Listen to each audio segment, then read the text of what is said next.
ជំទាវនៅសូនីតាហៅស្វាមីឪពុកទី2ព្រោះការគោរពស្រឡាញ់និងណែនាំពីមេរៀនជីវិតដ៏មានតម្លៃចាស់បើគិតមកដល់ពេលនេះរយៈពេលជិត10ឆ្នាំមកហើយដែលតារាសម្ដែងស្រីនៅសូនីតានិងឯកឧត្តមទិតថាវរិទ្ធ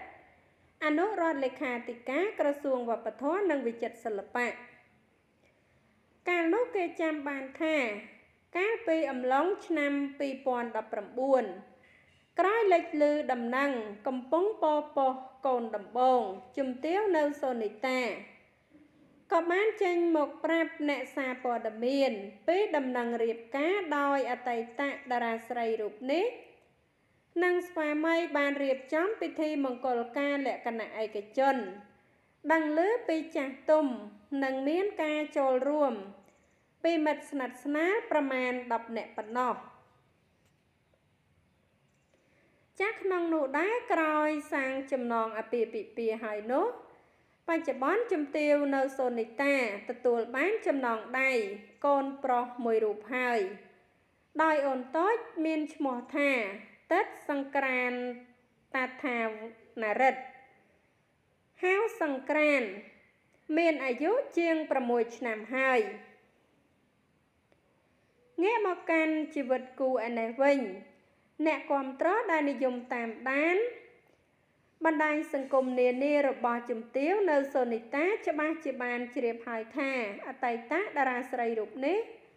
និងស្វាមីពុំសូវបង្ហាញពីរូបភាពផ្អែមល្ហែមជាញឹកញាប់នោះឡើយខណៈម្នាក់សុទ្ធតែរវល់បំពេញការងាររៀងៗខ្លួនយ៉ាងណាមិញបើទោះជារវល់យ៉ាងណាក្តីគូស្វាមីភរិយាមួយគូខាងលើនេះក៏ពុំដែលភ្លេចពីថ្ងៃពិសេសរបស់គ្នានោះឡើយដោយរាល់ពេលមានពិធីបុណ្យសំខាន់ឬថ្ងៃកំណើតជំទាវនៅសូនីតានិងស្វាមីក៏តែងតែបង្ហាញពាក្យពេចន៍មានន័យនិងមានអ្វីពិសេសជូនមនុស្សជាទីស្រឡាញ់ជានិច្ច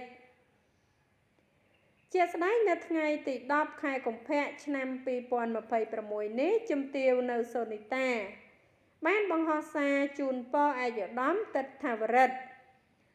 ក្នុងថ្ងៃកំណើតដោយហៅស្វាមីថាជាឪពុកទី2ព្រោះតែពីការបង្រៀនឲ្យខ្លួនមានភាពរឹងមាំក្នុងជីវិតក្នុងនោះជំទាវនៅសូនីតាបានរៀបរាប់ថារីករាយថ្ងៃកំណើតលោកឪពុកទី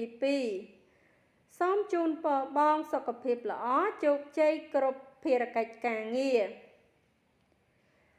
សូមជូនពរឲ្យគ្រួសារជួបតែសុភមង្គលជារៀងរហូតបរិះម្នាក់នេះហើយ